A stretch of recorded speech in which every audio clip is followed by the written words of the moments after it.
Is recognized. Thank you, Mr. President. Mr. President, my dear colleagues, I rise before you in a matter of collective and personal privilege. Mabigat sa kalooban ko na talakayin sa plenaryong ito ang hindi mga kanais-nais at hindi katanggap-tanggap na nangyayari sa industriyang malapit sa aking puso. At bahagi rin ako ang industriya ng pelikulang Pilipino. Makailang beses na rin akong tumayo para ipaglaban ang nag-iingalong film industry dahil naniniwala ako sa galing at talento ng ating mga alagad ng sining sa pinilakan tabing. Ngunit sa pagkakataon ito, labis kong ikinalulungkot na ipabatid sa inyo ang usapin na ito. I rise today to express my deepest concern and strongest condemnation over the proliferation of and easy access to vulgar, explicit, and pornographic content on streaming platforms, particularly on Viva Max. Mr. President, the Philippines is a nation deeply rooted in moral values, family traditions, and respect for human dignity. However, these principles are being challenged by platforms that prioritize profit over social responsibility. Viva Max, a subscription-based popular streaming service, has gained attention not for its meaningful and family-oriented content, but for inundating the digital space with films and shows filled with graphic, sexual, and exploitative material. While I acknowledge the importance of artistic freedom and creative expression, these should come with boundaries, especially when they begin to undermine our society's moral fabric. This situation is even more concerning because many of these materials are easily accessible and may target younger audiences who are more susceptible to influence. Buong pagmamalaking inanunsyo ng kumpanyang Viva Max na pumalo na sa 12 milyon ang kanilang subscribers as of October 10 of 2024.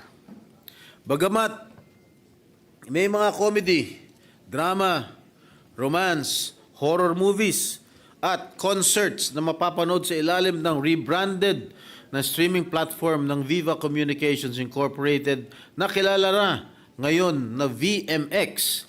Ang unang bubungad sa subscriber ay ang tinatawag nilang sexy contents. A subscriber can gain access to their platform for 169 to 499 pesos per month. Article 201 of the revised Penal Code prohibits the distribution, exhibition, or sale of content deemed immoral, obscene, or indecent, covering literature, films, music, artworks, performances, plays, scenes, acts, and shows. Ginoong Pangulo, malinaw pong batas. Malinaw na nakasad sa batas na ipinagbabawal ang pagpapalabas ng anumang malaswa at mahalay na material na maaaring magdulot ng pagkasira ng moralidad ng publiko. May parusang aabot sa 6 na taon, multa na mula 20,000 hanggang 200,000 at pagkansela ng permit o lisensya ang sino man lalabag dito. Ngunit, tila hindi sapat para mapigilan ng mga plataporma gaya ng Viva Max sa pagpapalaganap ng ganitong uri ng nilalaman. Nauna nang tinawag ng pansin ng MTRCB ang Viva Max, bunsod na rin ng mga reklamong natanggap ng ahensya sa malalaswang ipinalalabas dito. Sa isang nilagdaang kasunduan o Memorandum of Agreement noong Enero na nakaraang taon. Nangako ang Viva Max na mag-self-regulate. Viva Max committed to ensure that the content on its platforms are aligned with contemporary Filipino cultural values, not objectionable for being immoral, indecent, contrary to law and or good customs, injurious to the prestige of the Republic or its people, or with a dangerous tendency to encourage the commission of violence or of a wrong or crime. Ngunit, tila hindi tumutupad ang Viva Max sa kasunduang ito dahil sa isang monitoring na isinagawa ng MTRCB.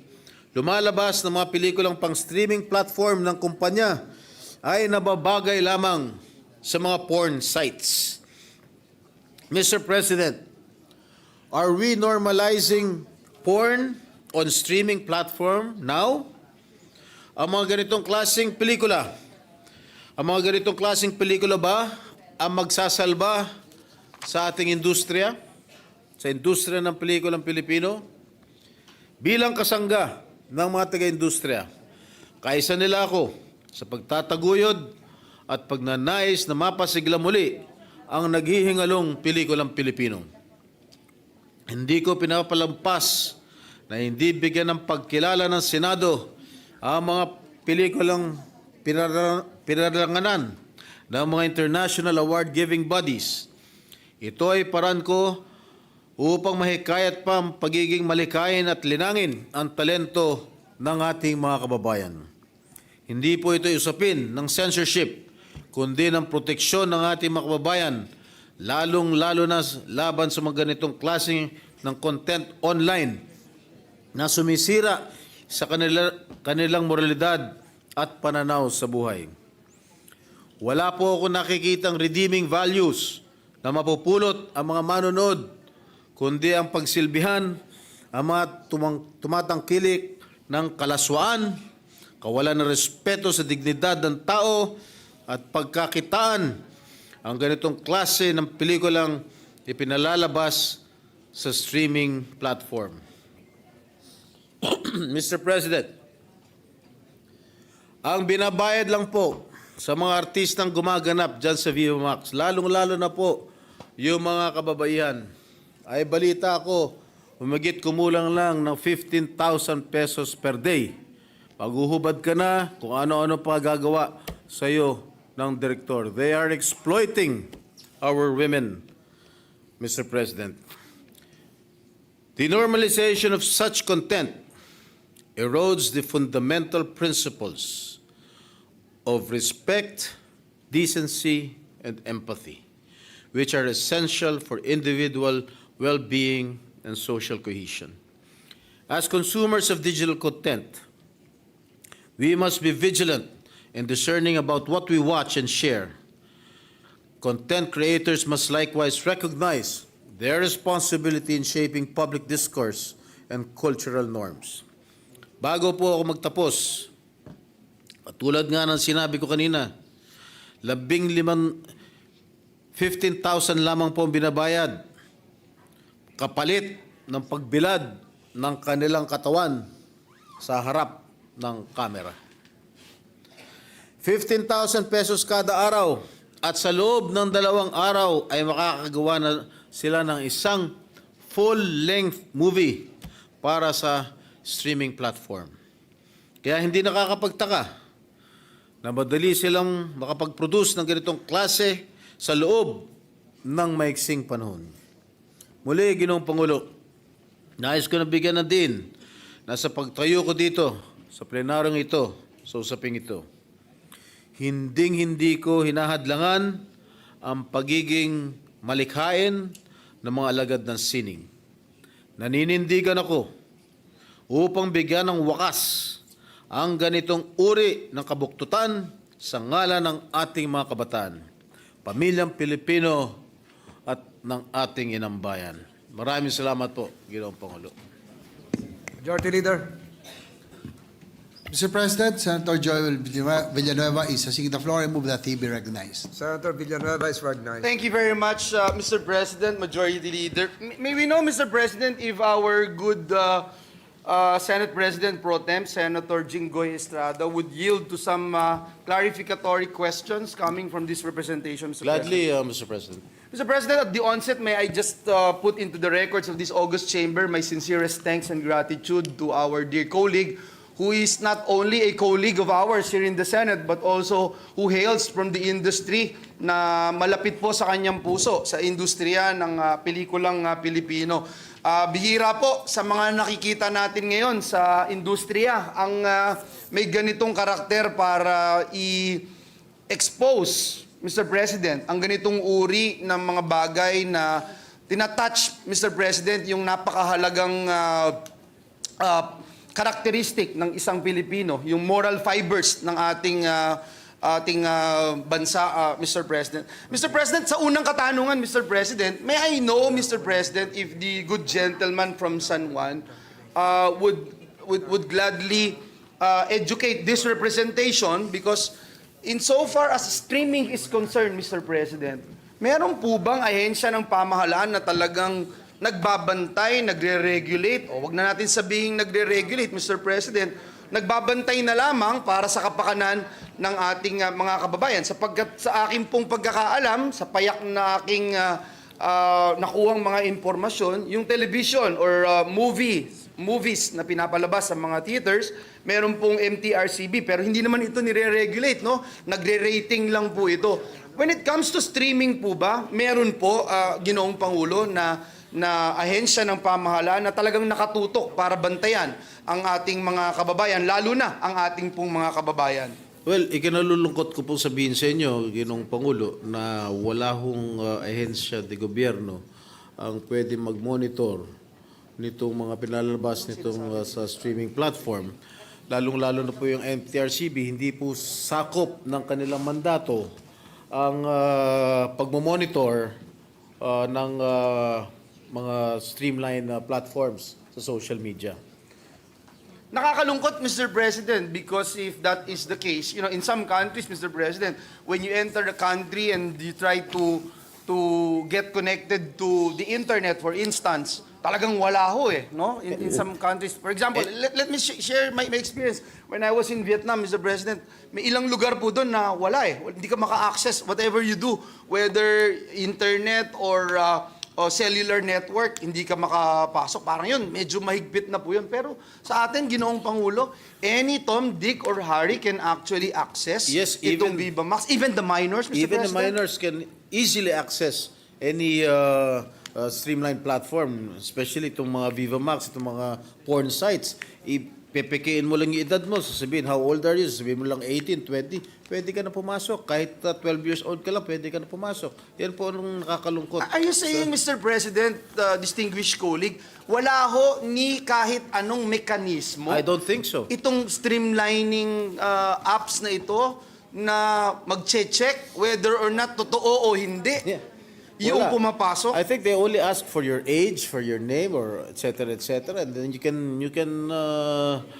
can put there na I am of age, I am 20 years old, I am 25 years old. Kahit minor de edad ka pa, pwede mong you can gain easy access dun sa mga sites na yan.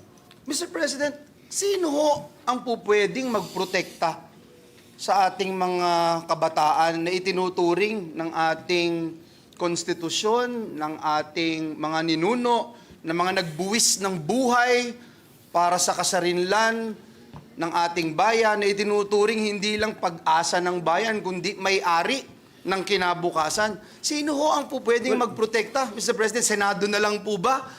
Kung ganito po ang sitwasyon, because our Constitution, Mr. President, is very clear. The 1987 Constitution states the role of the state to promote the youth's moral well-being. Nasa Section 13, Article 2 po yan ng ating Constitution. Sino ho ang pwede nating kalampagin para maprotektahan ang ating mga kababayan, lalo na ang ating mga kabataan, Mr. President? Well, sa ngayon, ang pwede nating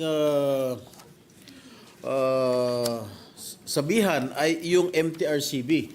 Dahil yun po ang gusto nila magkaroon ng control or regulation dito sa mga tinatawag na online streaming apps, no?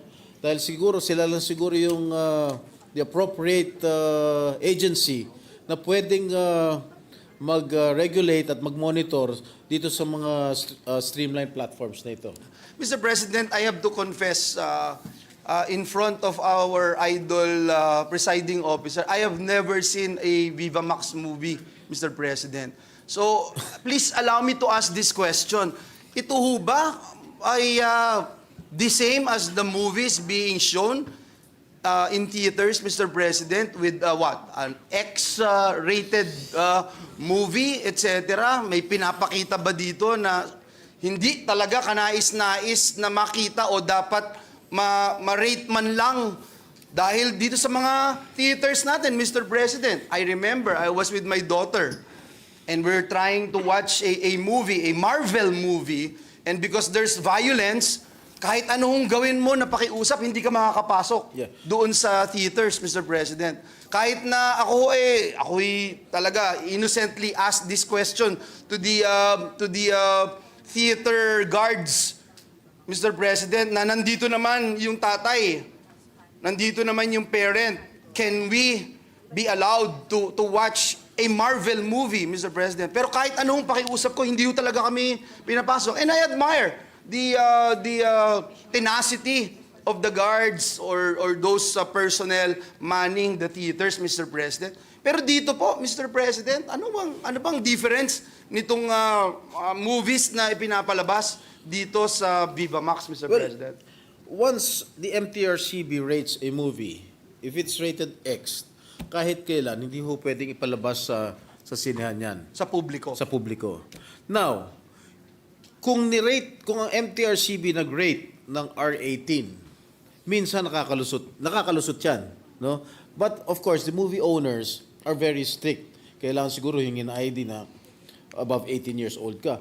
Pero ano nangyari doon sa isang pelikula, I forgot what movie that was. Mr. President, may araro kayong pinakitang... Unang tikim ba yun? Unang whatever? Unang tikim. Nakalusot sa isang sinehan na nirate ng MTRCB na R18. Nakalusot sa sinehan, pinapakita lahat, no? May pumping scene, may breast exposure, may butt exposure. Talagang, alam mo, nang malaswang-malaswa talaga.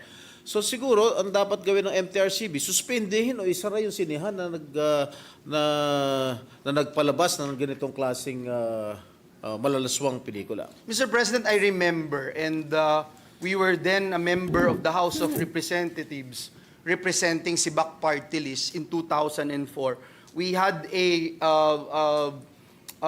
consultative meeting with theater owners to disallow showing of this so-called, for me, I would say it's already pornographic films, Mr. President. And during that time, the SM Schumart themselves made that decision not to show this kind of films. So my next question, Mr. President, is that yung MTRCB po ba, naa-allow sila to rate the movies being shown or being accessed in this streaming apps, Mr. President? No, wala ho specifically itong they do Viva not have Max? any control or they do not have any control or regulation dito sa ating mga streamlined platforms, dito sa mga apps. Wala ho silang mandato, hindi ho sakop ng kanilang mandato. That is why what they are proposing in the bill, itong sa bagong bill na I think Ng pagbobotohan MTRCB. natin ngayon, na isama na yung live streaming katulad nitong Netflix, itong Viva Max, etc. etc. I agree, Mr. President, and I can't wait to vote for it while we are so blessed that at this point in time, yung MTRCB chair ay talagang naninindigan kung ano lang yung tama. Mapagalitan man, hindi man popular, talagang ginagawa kung ano yung tungkulin nila bilang MTRCB. But Mr. President, this is alarming because you were saying na any Tom, Dick, or Harry, even students, even minors, Mr. President, mismong mga anak natin, po pwedeng maka-access nito, yung mga minors. Ang next question ko, Mr. President, pagka ba umaccess sila nito, nagagamit nila itong mga apps na nagdaan din sa Kongreso, yung prangkisa, kagaya for example, kung ikaw ay Globe, yung GCash mo, magagamit mo dito, Paymaya mo, magagamit mo dito, ito bang mga ito, magagamit mo dito, at sila din po ba, meron ba silang mekanismo rin para i-check na ito'y ginagamit ng isang minor na gumagamit ng hindi karapat-dapat o hindi angkop, and I will use that word in Tagalog, hindi angkop doon po sa kanilang age na ma-access ang ganitong mga klaseng pelikula, Mr. President? Tingin ko wala ho silang mekanismo. Kunwari ako meron akong GCash, siguro hindi na siguro magtatanong ang kumpanya kung ilang taong ka na. I don't think they have any system or mechanics to do so. No, palagay ko wala ho silang paraan para i-monitor kung minor de edad ka ba o sapat ba edad mo para makanood nitong mga applications nito. Nakakalungkot, Ginoong Pangulo, sapagkat kita-kita na lang talaga pala. Yung gano'n na lang ba yung sinasabi natin dito, Mr. President? Basta That's how it is, kumikita. Mr. President. Kita-kita na lang. And if that's the case, Mr. President, I am not even thinking twice to revisit the franchises that we have given to these companies, Mr. President. Because I remember, I once stood here in this August chamber to question, for example, yung mga GCash na yan, etc., na tumataya doon sa mga isabong. Ang dami na hong nagpakamatay doon sa isabong. Ang dami nang nabiktima. Mga 16, 14 years old, doon po sa Davao, nakita natin, kalahating milyon, bigla may utang yung bata. Bakit? Hindi kasi na-check Nakakapagtaya na po sila. Ngayon, Mr. President, kung ganun po, dapat siguro, would you agree with me na i-revisit natin yung mga prangkisa na ibinibigay natin doon sa mga kumpanya na pinagkakakitaan ito sapagkat nung time na diniscuss natin yung kanilang mga prangkisa, wala pong mga ganito na mekanismo. Wala rin pong ito, Mr. President, na discussion as to whether or not they can actually use this to gamble, to pay for live streaming or streaming apps na kung saan nagpapakita ng mga malalaswang pelikula na na-access din ng mga minor de edad, Mr. President. Well, I strongly support you. I do not have any quarrel with that. I do not have any objection with that. But I just would like to remind the good gentleman, ito mga GCash, Globe, Smart, ito lang yung it is just a means to pay the subscription of this particular application, katulad nga nitong Viva Max, itong mga isabong na ito. But of course, I will in due time I will support your proposal, Mr. President. Thank you, Mr. President. For me, it's just that we feel that there is some sort of responsibility we are giving to these companies. Hindi naman pwedeng absolute yung ibinibigay natin na kapangyarihan na you can do whatever you want. In fact, Mr. President, I am about to defend the franchise of Meralco today, supposed to be. And that's been my principle, Mr. President. We cannot allow creeping franchises to be given to any Tom, Dick, or Harry na wala ng responsibilidad. Mr. President, before I go to another topic, I can see Senator Pia Cayetano on the rostrum. I think she's seeking the floor, and I'm more than willing to yield for her intervention, Mr. President. But before I recognize the Senator Pia Cayetano, I would like to remind the good gentleman that the Speaker pro tempore that if at the meantime that the MTRCB is not yet equipped with that kind of mandate, siguro we tap the PNP and the NBI right away para mabigyan kaagad ng action itong problema na ito because this really nakakatakot ito. Our values are being attacked by this kind of business. Siguro pwede na siguro natin i-remind ng PNP na do their mandate. They have their cybercrime, anti-cybercrime group or whatever units under the PNP who has the capacity to react on this kind of crime. If this is a crime, because we know pertinent laws are being violated by this particular business. Yes, Mr. President. Once the majority leader refers this my privileged speech to the appropriate committee, then we will have to discuss it in the committee level, Mr. President. Thank you, Senate President Pro Tempore. And I would like to recognize Senator Pia Cayetano. Thank you. With the permission of the gentleman, I just was listening to the exchange, and I'd just like to share my input. I believe this discussion that involves the payment vehicles is important to not just take note of, but to highlight. For how many years, maybe, I don't know, a decade or so, all of these new kinds of companies, new because they're now digital, everything that has to do with online, they hide behind the cloak of, but di na namin sagot yan, hindi na kami yan, you know?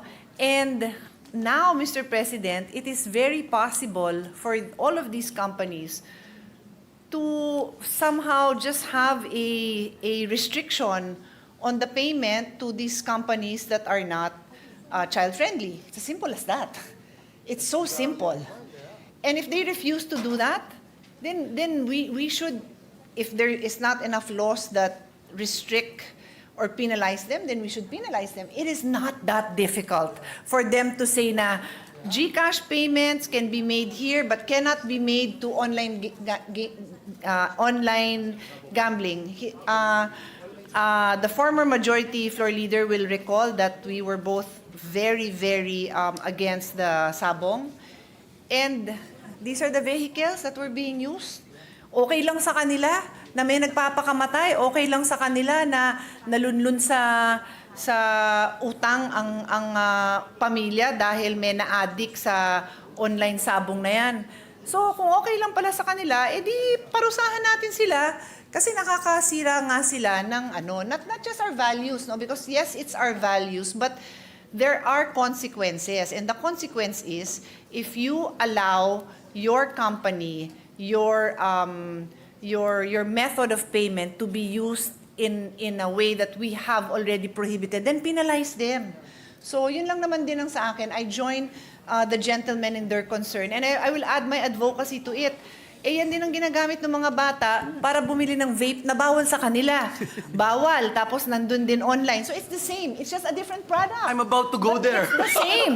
It's the same. It's just a different product. And all of these companies are empowering the youth to buy these products, these services that should be prohibited. It has become easier, and let's not deny that there are services na nakakabuti. Pero yung hindi nakakabuti, di iban. Hindi mahirap yun. Nagpapalusot lang yung mga yan. Po sabihin nilang, hindi pwede. Pwede. Kung gusto nila, if there's a will, there's a way. Yun lang po, Mr. President. Thank you, Madam Senator from Taguig. Before that, if I may, I just received information that if you are a Globe user and if you will access dito sa mga porn sites, YouTube for X-rated contents, they will already block the Globe user for accessing yung mga porn sites. So siguro dapat itong Smart, itong mga ibang, itong Paymaya, yung mga Visa credit card, Master credit card, siguro they have to follow suit. So that's the question. What is the definition of porn? What is soft porn? What is medium porn? What is a little bit porn? I want to have the Yes, yes, yes. definition. Because madali sigurong sabihin na binlock yung porn na porn. O ano, what is the definition? siguro, Pakitanong na rin. Well, siguro we will have to define it probably. Siguro for me, yung hard, I do not know the comparison between hard and soft porn. Anyway, kayo na yan, ha? I As mean, ako, pareho lang. Pagka meron nangyari, porn na yan eh. And we're all Whether hard or veteran soft. legislators, Your Honors. We couldn't even define. So we need an expert, actually, Mr. President. And that's also my point. And I thank the distinguished lady from Taguig and Pateros for raising this particular issue. Even the vapes, Mr. President. You can easily fool paying apps, Mr. President. You just have to press your 18 There- years there's- old, they there's- give you there's- access. There's no second, third, or fourth line of defense in ensuring that they will only cater to those who are actually with proper age, Mr. President. Anyway, if I can, with the permission of Senator Villanueva, if I can remember, during our hearing sa Isabong, it was discussed extensively yung paano maglagay ng control yung GCash at Paymaya. But until now, hanggang promise lang sila. They said that they promised to do everything. Pero ngayon, wala pa rin tayong narinig na concrete action coming from them. So it's high time, I think, for them to be penalized, if I may. That's a good idea, Mr. President. I'm going towards that direction as being mentioned by our acting presiding officer, Mr. President. Because this representation filed several measures. SB 734, ito pong iPad Act, Indecency, Pornography, and Obscenity Deterrence Act, which increases the penalty, Mr. President, under Article 201 of our revised penal code. Yung revised penal code po, yung moral doctrines, obscene publications, and exhibitions and indecency would the distinguished sponsor, I mean the Senate President Pro Tem who delivered a compelling privileged speech, agree, Mr. President, that it's also high time that we increase penalties, Mr. President, in this particular aspect, Mr. President. Yes, definitely. I will support any proposal by the former majority leader, Mr. President. Mr. President, kanina po pinakita yung ilang mga titulo lamang ng pelikula doon sa ano ba tawag doon? Streaming app na Viva Max. Yeah, actually- and nakita ko yung mga titles pa lang, Mr. President. It's very suggestive. I'm already distracted and concerned about it. For example, Mr. President, Araro. Araro pero wala doon sa bukid. Lahat nandun sa loob Kwarto. ng bed scene, Mr. President. Ang mga pictures na pinapakita. Paano naman naging connected yung Araro doon sa bed scenes kesa sa bukid, Mr. President?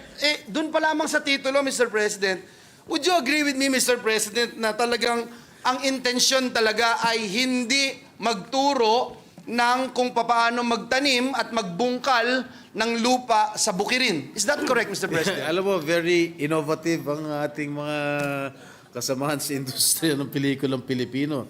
Siyempre, double meaning na yan. Ano, siyempre, Araro, sa Plowing. bukid yan, Plowing. meron ding Araro, sa ibang version naman, sa ibang thinking ng mga malikhaing mga alagad ng sining natin. Kaya, dun lang sa very catchy yung mga titles.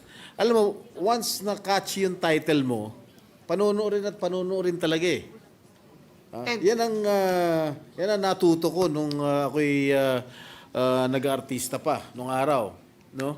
Talaga pag medyo catchy talaga yung title, talagang manunod ka katulad ng Unang Tikim. Meron pang ganun. Ano pa yung mga ibang mga ha? Yun po, Ginoong Pangulo, ang aking nais i-point out. Dahil bata pa po ako, artista na yung aking tinatanong ngayong hapon na ito. At gusto kong matutunan, Mr. President, na yun pa lang ho, no? Titulo pa lang, alam mo ho na naughty or that's the list that you can describe it, but more of targeting Filipinos, especially young people, to be involved and be engaged in pornographic materials, Mr. President.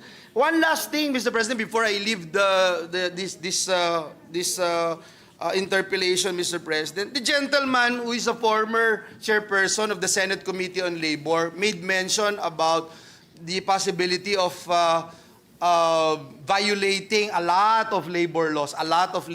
He made mention about 15,000, Mr. President, pero papakita lahat. Meron po bang nagawa ang ating Department of Labor and Employment para inspeksyonin ang set nito as mandated by our laws, Mr. President, whether you talk about occupational safety and health standards at iba pang mga batas na ating ipinasa dito sa Senado, meron po bang nakukuha na Pag-ibig o PhilHealth itong mga aktor, mga cameraman, mga utility guys ng mga gumagawa ng ganitong klaseng pelikula, Mr. President? Sigurado ako, Ginoong Pangulo, wala ho sila natatanggap na benepisyo, pribileyo, dahil per day po ang bayad sa kanila. Wala ho silang kontrata. So, siguro 101% ako, they do not receive any privileges or any benefits coming from dito sa mga nabanggit nyo, Ginoong Pangulo. Wala hong Pag-ibig, Walang Pag-ibig. walang Nothing. PhilHealth, etc.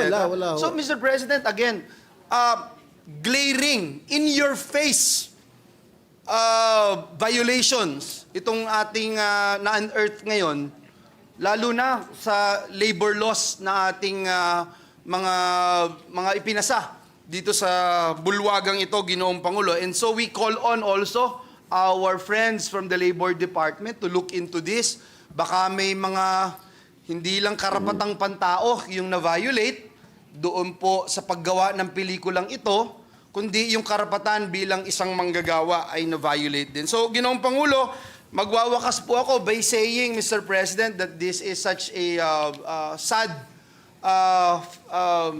incident na nangyayari, Mr. President, dito sa ating bansa. Nakakalungkot habang pina-flash po dyan sa screen yung mga hindi ko maintindihan ang mga titulo, Mr. President.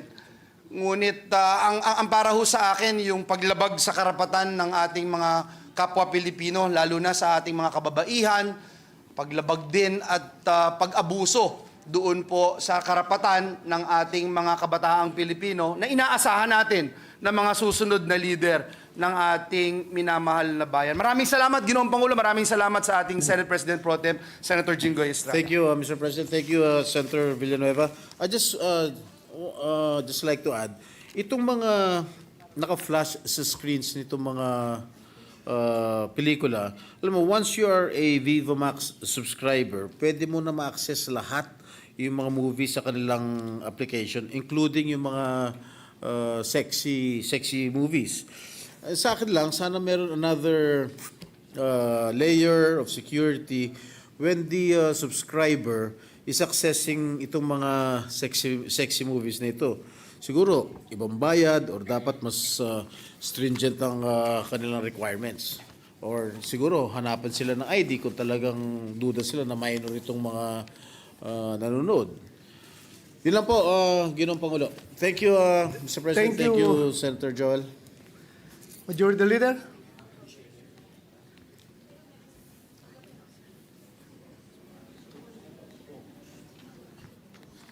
Mr. President, I move that we refer the privileged speech of Senator Estrada and all in the interpellations and manifestations thereon to the Committee on Public Info. Is there any objection? There being none, the motion is approved.